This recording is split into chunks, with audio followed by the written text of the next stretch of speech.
প্রিয় রাসূল সাল্লাল্লাহু আলাইহি সাল্লামকে দোজাহানের বাদশা বলার বিধান কি? মামুন রংপুর থেকে প্রশ্ন করেছেন। দেখুন, আমাদের অনেক ভাই এটা নিয়ে প্রশ্ন করেন। গত 2-3 দিন আগে এই প্রশ্নটা আসছে, কিন্তু আমি উত্তর দিতে পারি নাই। প্রশ্নটা পড়ছিলাম, করে প্রশ্ন জনে কোথায় হারায় গেছে। খুব দরকারি প্রশ্ন। এই প্রশ্ন যারা করেন তাদের বক্তব্য হলো, আল্লাহ রাব্বুল আলামিন হলেন দুনিয়া আখিরাত সকল সৃষ্টি জগতের রব এবং বাদশা। এটা কে? আল্লাহ তাআলা। আমাদের প্রিয় নবী সাল্লাল্লাহু আলাইহি সাল্লাম তাকে দোজাহানের বাদশা কিভাবে বলে? এটা তো আল্লাহ তাআলাকে বলা যায়। এটা হলো বক্তব্য।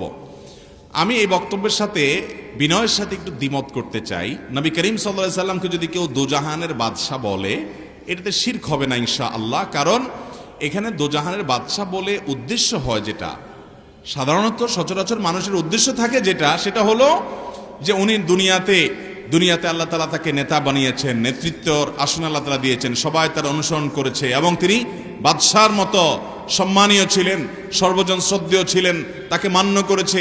গোটা দুনিয়ার নেতৃত্ব আল্লাহ তাআলা, অর্ধ জাহান এর নেতৃত্ব আল্লাহ তাআলা তার এবং তার সাহাবীদের কাছে দিয়ে দিয়েছেন। অতএব তিনি দুনিয়াতে বাদশাই ছিলেন। আর আখিরাতেও আল্লাহ রাব্বুল আলামিন তার সুপারিশে বিচার কার্য শুরু করবেন। সবাই যখন দৌড়ের উপরে থাকবে, পেরেশান থাকবে, নবীরা পর্যন্ত পেরেশান থাকবে, তখনও আল্লাহ রাব্বুল আলামিনের কাছে তিনি যে সুপারিশ করবেন, তার বিশেষ মাকাম থাকবে, মাকামে মাহমুদ থাকবে। বাদশার মতো একটা প্রশংসনীয় স্থানে আল্লাহ তাআলা তাকে রাখবেন, একটা বিশেষ মর্যাদা আল্লাহ তাকে দিবেন, যেটা আর কাউকে দিবেন না। তাহলে বাদশার মতো মর্যাদা থাকবে, তিনি সেখানেও নেতা, এখানেও নেতা। এ হলো উদ্দেশ্য। তো এই উদ্দেশ্যে যদি দোজাহানের বাদশা বলাতে কোনো অসুবিধা, আর যদি কেউ আল্লাহ মাফ করুক তাকে আল্লাহ রাব্বুল আলামিনের সাথে তুলনা করে বাদশা বলে, তাহলে সেটা তো অবশ্যই শিরক হবে।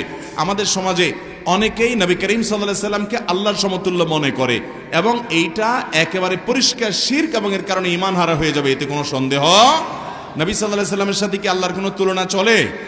আল্লাহ হলেন স্রষ্টা আর তিনি হলেন সৃষ্টি, আল্লাহ হলেন মালিক আর তিনি হলেন গোলাম। অতএব আল্লাহর সাথে তার কোনো তুলনা চলে না।